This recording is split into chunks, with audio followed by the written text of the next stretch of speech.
Is there a part of the process, because it's soup to nuts for you now, because you conceive the story, you write it, direct it, cast it, edit it. Is there part of that process if you had to pick one of them, I can only do one of these things, which one would it be?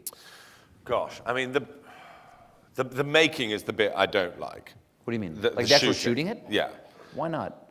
Very early mornings.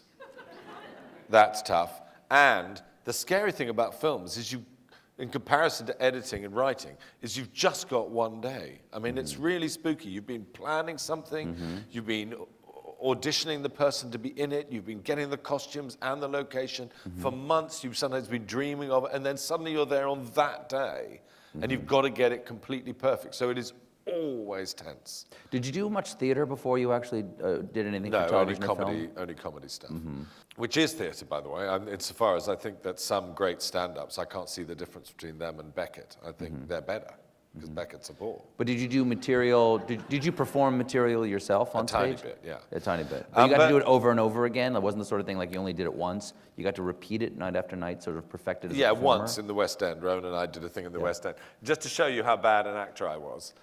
So I was on stage with him every night for 50 minutes. He was on stage for 2 hours. I was there on stage. I was the guy talking to him like this. We'd do sketches about someone interviewing someone, or someone in a train station, or someone on a beach. And the incredible news came that David Bowie was in the audience. And we were so excited. And he came backstage afterwards, and I was in Rowan's dressing room, and he said, "David, this is Richard." And he had no idea who I was. He'd been watching me, he'd actually been looking at me for 50 minutes, and the face didn't ring a bell at all. So he said to me, I remember, he said to me, it was like a look of panic, and then he said, "I thought the music was great." Because he assumed that he would have recognized the guy who'd been on stage, so he assumed I must have been the guy playing the piano. Yes. Off on the other side of the stage. That was very nice of him. Yeah, so that's how bad I was on stage. So, no, I quite like the writing. I like the writing. I write a lot very fast, so that's fun. The final fix is a bit frustrating. I love the casting, but it's a long process with many lies told. What do you mean? Well, you say you were fantastic. That was brilliant. Oh, God. Like that, and then they walk out the door and you go, oh, how long can this day last? Then the shooting's tough, and then the editing is scary, but eventually deeply satisfying. Why is it scary?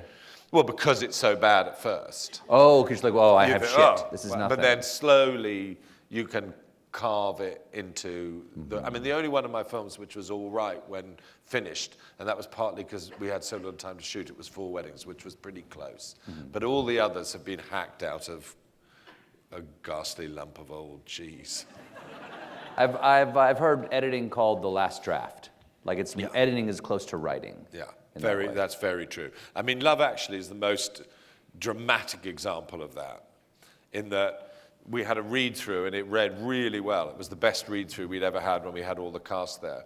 And then when I watched the finished film, it just did not work at all. Exactly what had been read didn't work at all, because something about it having been visualized meant that information came over in a different way. And I suddenly realized we had to move all the stories around. We had to start them all at the same time. We had to finish some of them in the middle. We had to leave them have 3 ends, but not 7 ends or 10. So we edited a completely different film. We delayed the film for 4 months while we sorted out this mess. Well, that must be harrowing. If you think you've got one thing and then you go, you lay it out there like parts on a lawn, and you go, I'm not sure if this is a car.